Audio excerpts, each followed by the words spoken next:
Hey guys, it's Shawn Ziem, the host of the Webtalk Legends Podcast. Guys, this is fantastic. We just got over. This is a Thanksgiving. If you're watching us in the U.S., just had a great, holidays, weekend, and it's something that we're going to continue, but providing value for you. Those that are popping in, make sure you I want to remind you. Just at least drop a comment, hashtag live. I know some of you like to watch podcasts, listen to things, and don't do anything. Engagement is key anywhere and everywhere on social media. So if you're one that's an overachiever, please drop a comment where you're watching us from. If you have questions, if you agree, disagree, if you have a favorite emoji, thumbs up, the pound, the fire, drop them in the comments. It helps the algorithm. I would love to have more reach, and for you to help us, that's how we can get there. Now I want to bring on my guests again. Reminder, don't forget at the end, drop a, see the description, connect with our guests, make sure that you continue building this relationship. And let me bring on a friend of mine, Jeff Quinlan. What's up, man? How are you? I'm good. How about you?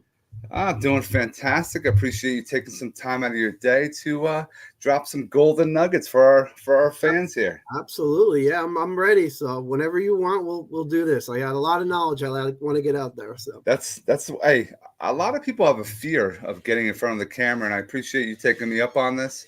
A lot of people, say, "Oh, I don't have much to say." Everyone has stuff. Everyone experienced things. Everyone has a story, and that's what we're gonna, pull out from you today, and have other people learn from you. So absolutely. before we get into it, Jeff, who are you and what do you do? So okay, I've been in real estate a long time. I actually started back. I don't want to say how old I am. I say I'm 30, but I was getting ready to go for my MBA at like NYU in the city. I was working in Hoboken and all that stuff. And a couple of my friends that were already getting their MBAs, they were just like, or actually got them. They were working like 100 hours a week, 150 hours a week, killing themselves. And they still do. They work for they make a lot of money, big Wall Street companies, but they missed raising their kids. I'd rather have done what I've done, raise my kids, watch them grow up, than opposed to being chained to a Goldman Sachs for 25 years. So I decided not to go get my MBA, and I got my real estate license. In the beginning, it was, I don't even remember the year, late 90s maybe. And the first weekend I did real estate, I made like $3,000. And then I'm asking these people who have been doing it for a while, I'm like, can you make 10, 12 grand a month? They're like, yeah, this is, back in late 90s, early 2000s. Wasn't a bad gig. So I got into that. And then I think, and I'm always the one person. I never want to be the smartest person in the room, and I never want to be the richest person in the room. So I've always learned, hang out with rich people, hang out with smart people.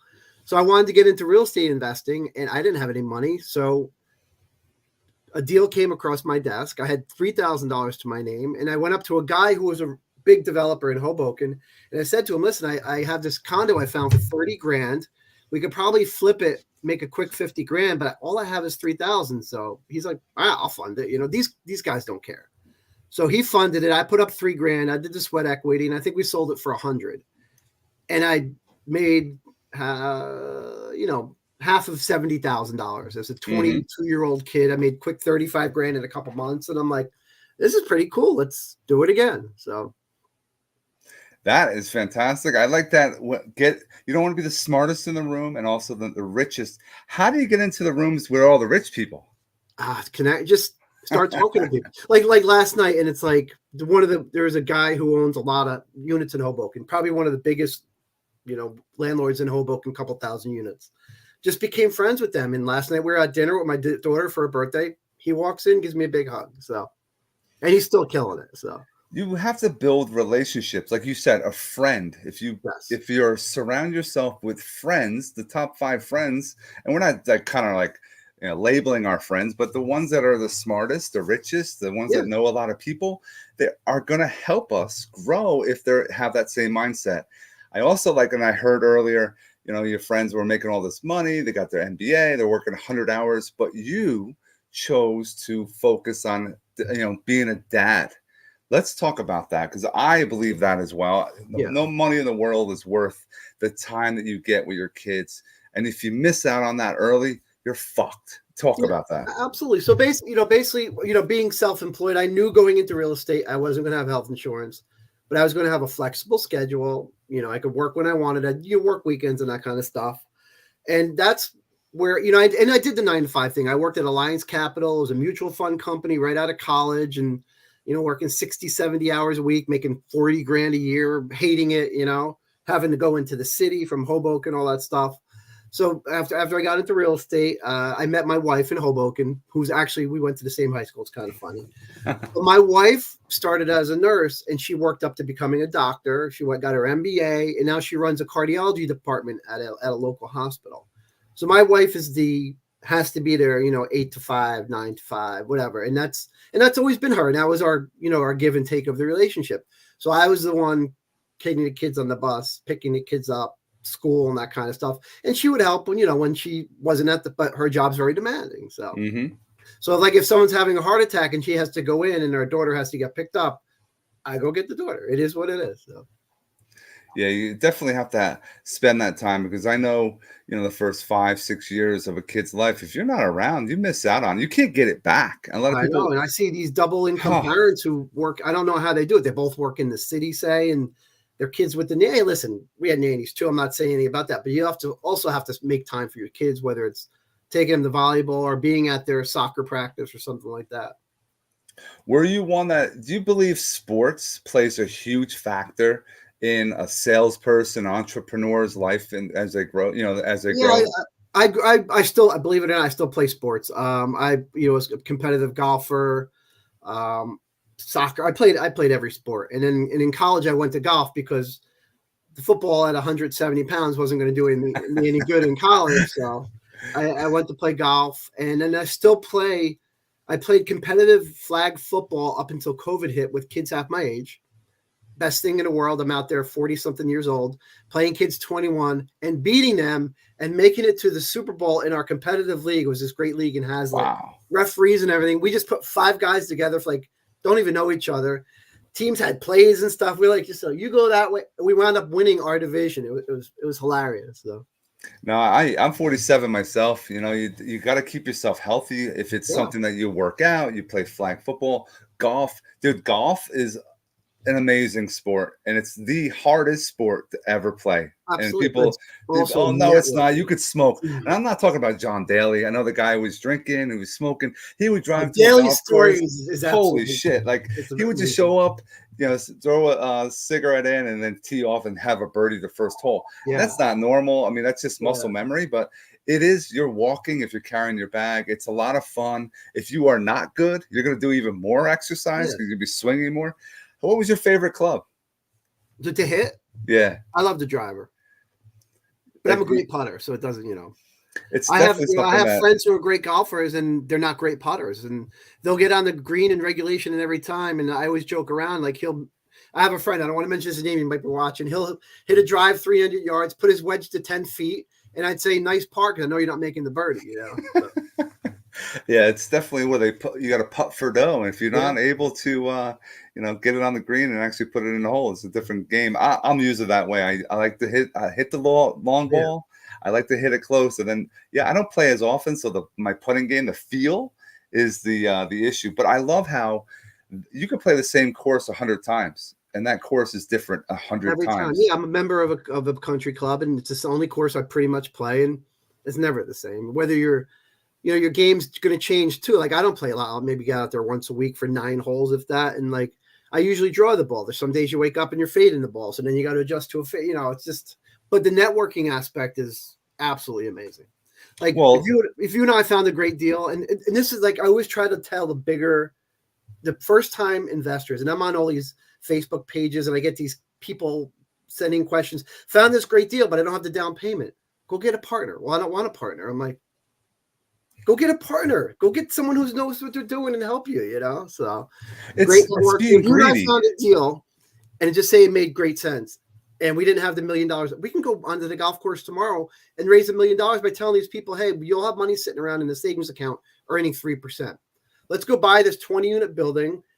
Say we got to come up with $1 million. We'll refinance it 6 months later for 1.7. You get your money back and now you're an equity partner. And they're like, okay. Money brings money, and golf course is a great way to raise money. So whenever I see these people that they don't know where to start, do what I did. Go find a deal.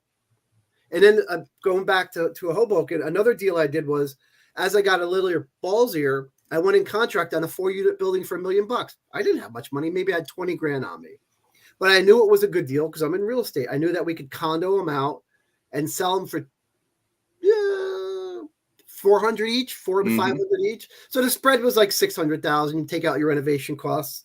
So I went to contract on it.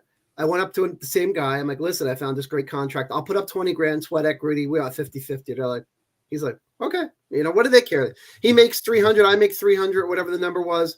If he put up $1 million, he made, 30% of his money. What, they don't care. So, and it's more passive for them. They don't have to worry about doing. You have, like you said, sweat equity. Yeah, you're putting the time in. You're making people sure. You're like the foreman, the quarterback on the job to make sure it gets done. And I still do it. I still am there every day checking out because you're not there.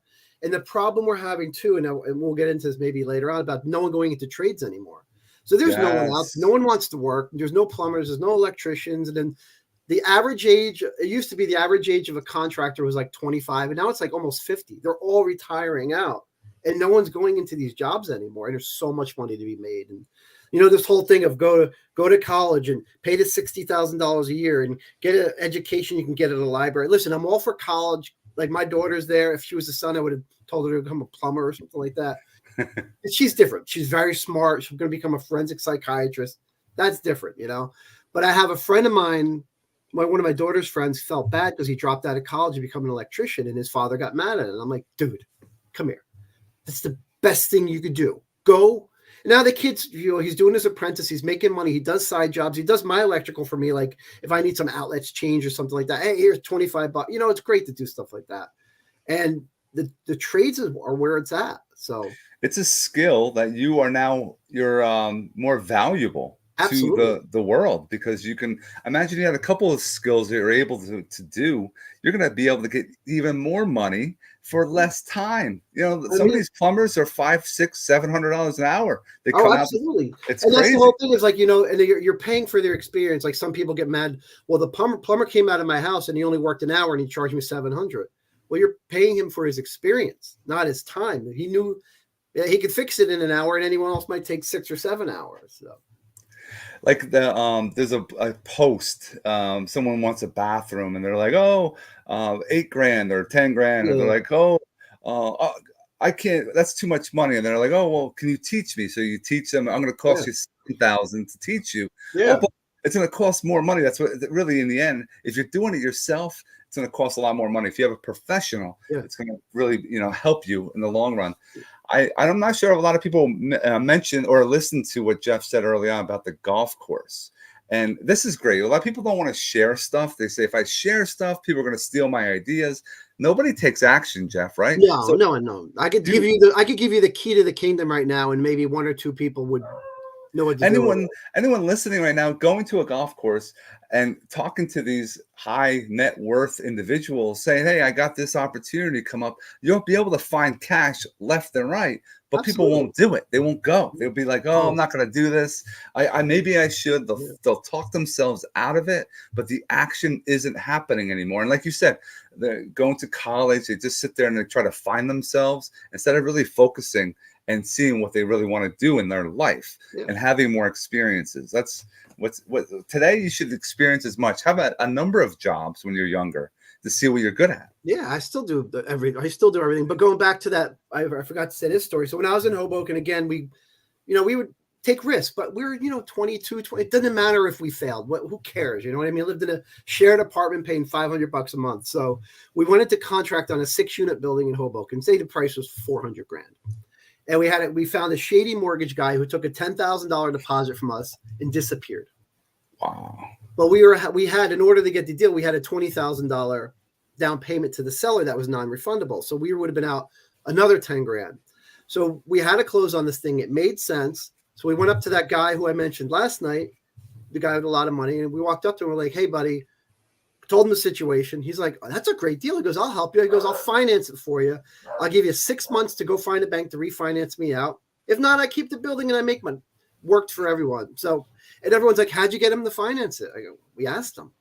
If you have a good deal, You can get it done. So I don't, there's always, oh, I can't do this, I can't do that. You can do anything you want. I mean, just put your mind to it.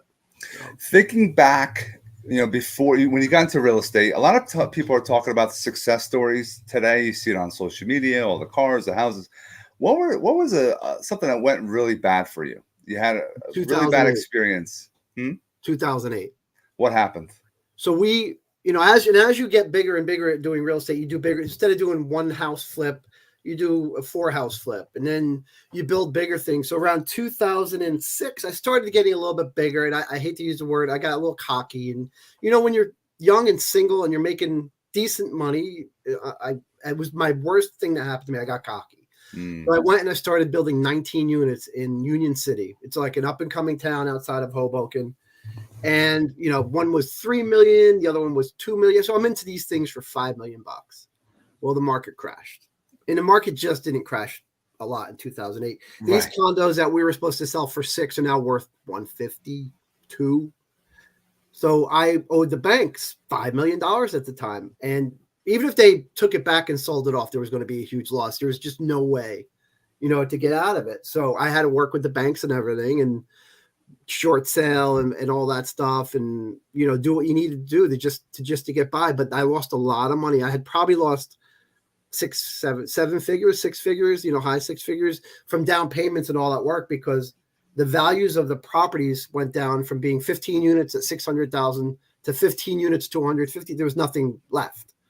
And that was, but no one saw 2008 coming. I saw the market was going to come down, but not 50, 60% like some of these towns did. And that's why people are talking about a market crash now. They've been talking about this, they're going to get it right 1 year. Every year, if you say the market's going to crash 1 year, you're going to get it right. So I personally don't see it especially in where we are, there's no inventory out there. So most people have a 3% interest rate. They're not leaving. People are leaving for death, divorce, job transfer. So no one's just selling their house at a 3% rate to go get an 8% rate. Just not happening. If you're a real estate agent, what Jeff just said are opportunities. Get into a relationship with, attorneys. Yes. Financial advisors. You have funeral directors. Yeah. Those are, the people are, that's an opportunity to have, conversations with individuals that might buy and sell real estate. Yes. You got to take a look at their local funeral director. So, yeah. I mean, it's something that you got to really think and listen to when people are speaking. There's value in a lot of conversations that people just don't realize. Absolutely don't realize. And what Jeff said early on, you were cocky, you were growing, you started, one small unit to 4 to 6. And then boom, you went to, I'm going to do a 19. Nobody writes books. Nobody has content that you were learning by doing, right? I was learning by doing. And that's how I renovated my first condo. I watched the guys do it. And then I learned how. Same thing now. It's like I'm doing 2 flips now. And like, I'll go in there, I'll bid everything out. And like, people are like, oh, I'm going to charge you $15,000 for your bathroom. I can get a bathroom done for $5, because I'll hire the plumber, I'll hire the electrician. I hire my $200 day guy to go demo the thing out. And then we put it back together. So. It's just a lot of people don't want to try things. They think, oh, it's going to cost too much money, or. But you can still bid it out. Like if I would never do electrical stuff myself, because we actually just had a fire in one of our houses and it was caused from electrical, but luckily nothing that we did. It was an outside like zap that came in or something like that. But if you're doing, in my recommendation to any flipper out there, if you're doing electrical work, get a licensed electrician, because if your house burns down and they found out you did that work yourself, especially if it's in an LLC, you're going to deny the claim. Plumbing, we do a lot of our own stuff, like little repairs, like hooking up toilets and that kind of stuff. Because if you have a little plumbing leak, you can stop it. If you have an electrical fire, the whole building can burn down. Right. Yeah, that's definitely very, very valuable to know that. With personal development, a lot of times in real estate, in investment, we have a lot of rejection, a lot of things that go wrong. How do you keep yourself positive? Any ways that you read books, podcasts, any educational courses you might have? I'll read books. I do podcasts. I also, and everyone is different. My wife always makes fun of me. I'm going to be a little personal. growing up, and I'll be real quick, and I don't want anyone to feel bad for me or like that. I lost my father, my brother, and my sister growing up when I was in college. It was a tough time. So my mom was like my rock, and she left and helped me, you know, for the rest of it. My mom got sick about 5 years ago and moved in with us. And we kind of like my wife was able, we were nursed her back to health. She lived with us. Mm-hmm. And then I got an apartment and my mom passed away, say a year and a half ago, 2 years ago. I went into a depression. I got really, really down. Mm-hmm. I went to a psychiatrist and I tried those drugs, you know, I don't even know what they're called. They were horrible. They give you suicidal. So after like a month of being on these things, I'm like, why the hell do people want to be on this stuff? The drugs are worse. The actual, you know, so you kind of like, and every day I call it a grind. You wake up, be thankful for what you got, you know, look around. And I'm very thankful for every, like right now with everything going on in Israel, I'm so happy that some of the first prisoners are coming back, but I'm so sad that the rest of them are still there, you know? So every day it's just a grind and it's mindset. Yeah. I'll wake up depressed sometimes, or I get upset. Like when I had that fire the other day, I get a call from my tenant, Jeff, the building's on fire. So luckily I wasn't doing anything. I drive to Keensburg. I show up there and there's 20 fire engines, 10 cop cars. Oh man. The tenants are crying because they're losing anything. A fireman fell out. It was just like a crazy, crazy day. And then you just look around and you're like, you know what? No, we're great. And I told the tenants, no, we're grateful for you didn't get hurt. You lost all your belongings. I get that. That sucks. So we started the GoFundMe for them. They got some money from that, but they could have been dead. If that fire happened in the middle of the night, who knows what would have happened? So, no, man, I appreciate you sharing that. A lot of guys, we go through things and we keep everything in, right? Yeah, yeah, absolutely. And it's weird. I've gotten emotional in the last couple of years. Like I'm not a crier. I never cried in my life. Like even when my dad died, I was like college. I never cried. And now every once in a while, I'll listen to a song or I'll see a situation, or like you see a video of a father coming home from war and he surprises his kids. That stuff gets to me now. It's like the little things in life that mean a lot. So that's huge. And I'm the same way. And it's something my daughter had a liver transplant. We've had all that trauma and all that when she was younger. Now she's healthy. And you go through things, and people, and my wife and I, we documented, we videoed, we talked about, and people are like, why would you do that? Because that was our outlet. We were able to help other people because you don't know what's going on in people's heads. No. And that's, I post a lot of things on Facebook. I try to be like very inspirational. And I posted something the other day. It's kind of like, don't ever give that. I can't remember exactly. Don't judge that person because you never know what that person's going through. Because when I was going through what I went through, I shut down for 6 months. I lost weight. People thought I was sick, and people come up to me, "Oh my God, are you okay?" And I'm like, I don't know. I don't know if I'm okay today. So you never know what other people are going through. When you had your low point, when you started bouncing back, what were some things? How did you get that momentum going? For those that are going through things right now, it's really down in the dumps. They're really depressed. They're not feeling good. How can we help them get back to, feeling good about being positive, being inspirational to others? I think you have to. So, and I learned a lot about anxiety, depression, the differences, stuff like that. So what I learned from anxiety is thinking about something you can't fix. So just say you and I buy a house and we could flip it and make money, or we could flip it and lose money. I would focus on flipping it and losing money. Not the positive then. So I had to change my thinking to only think about the positive. And I was reading these books that my wife had, and, it's all mindset thinking. I wish I had the names of them, but it's like, you can't think about things that are out of your control. Number one. Yes. You can only do what you can control. So if you and I are flipping a house and we want to make money on it, we can control going there every day, keeping costs at hand, hiring the right people. And listen, I have no problem firing. If you're my plumber and you don't show up for 3 days, you're done. No offense. You're a nice guy and everything. It's business. It's business. And also people don't realize when you're renovating or building a house, every day that there's no work being done, that's 7 days it's going to add at the end of the day, end of the job, because the plumber's waiting for the electrician. The electrician's waiting for the HVAC.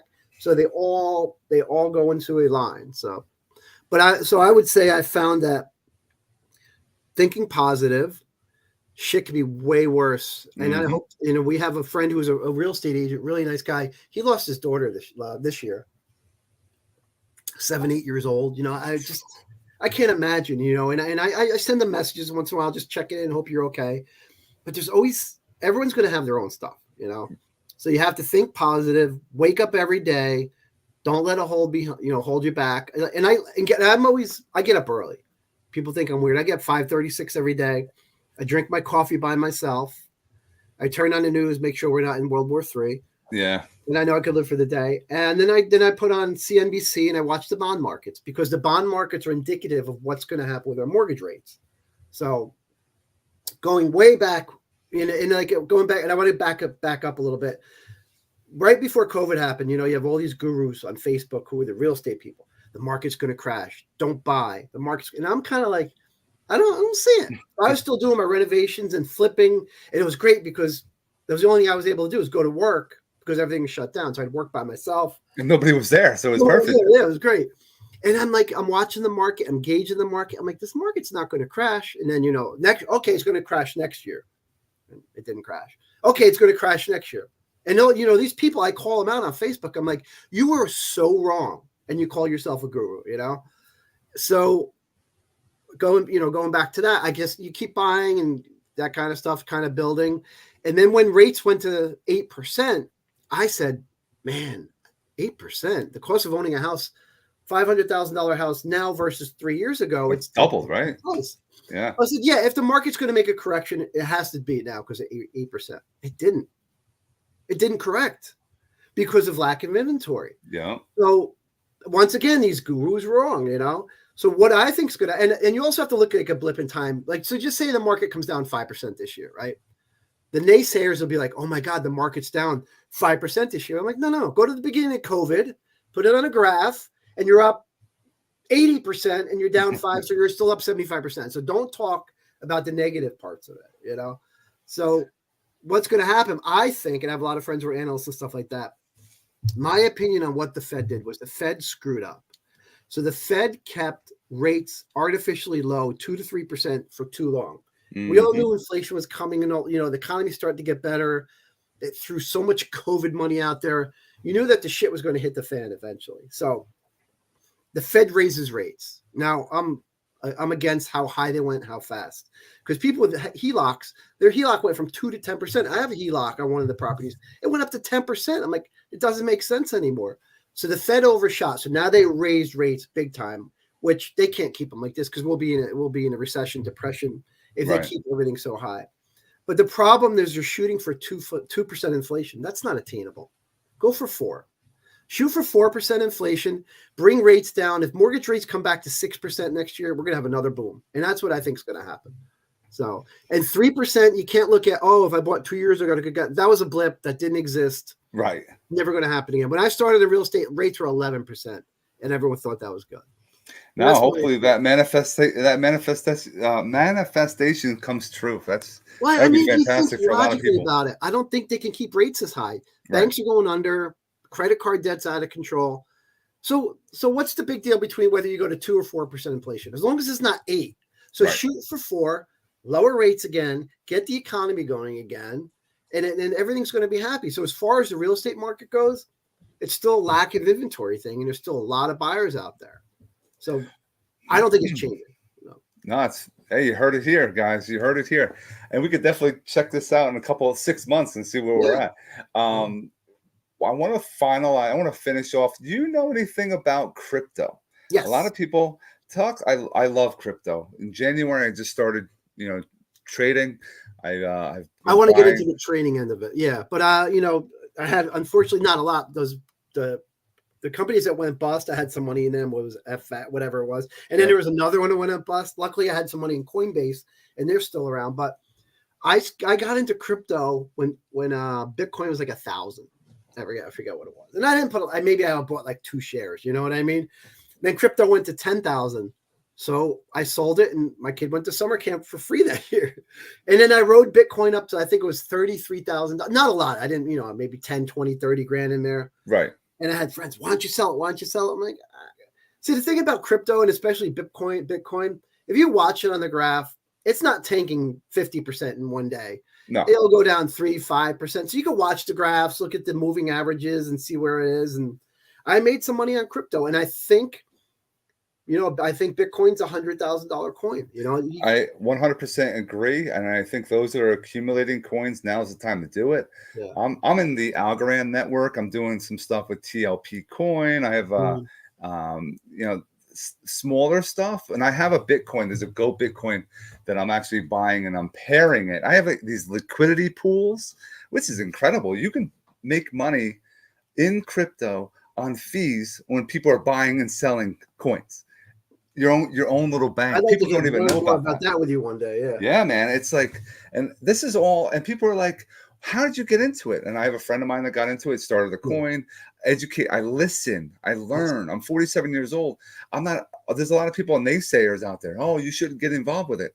What happens though, if this coin that I have that I've been accumulating in the next 5 years? What if it goes up? What happens? Yeah. Look at people with the Bitcoin that had $1,000 worth back in 10 years ago. Yeah. 10 years ago, they'd be multi-millionaires right now doing. And the whole thing is like with these coins too, like so to me, there's a lot of meme coins that may not make any sense. But if you put $500 into a coin and you get a couple thousand shares and you wait, and if it goes up to $2, who cares? And if you lose it, it is what it is, Yeah, I mean, it's just at the end of the day, just try it. But Jeff, I appreciate you, man, coming on today. Lots of value. Those that are just popping in now, you're gonna have to wait until this uploads and get it from the beginning. So where are we gonna be able to see it and all that?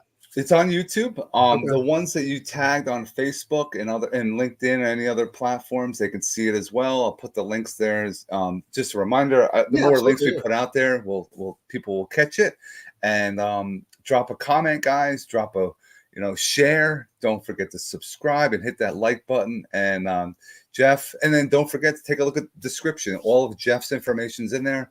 Reach out to him, check him out, have a conversation. Build a relationship. Questions out there, should be. And let's be positive. If you want to do something, go do it. What's the worst case scenario?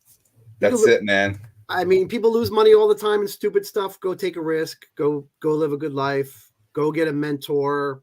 Go find people with money. There's so many great things out there. So, well said. Well done. And guys, have yourself an awesome rest of your day. You too, buddy. Have a great day. Take care.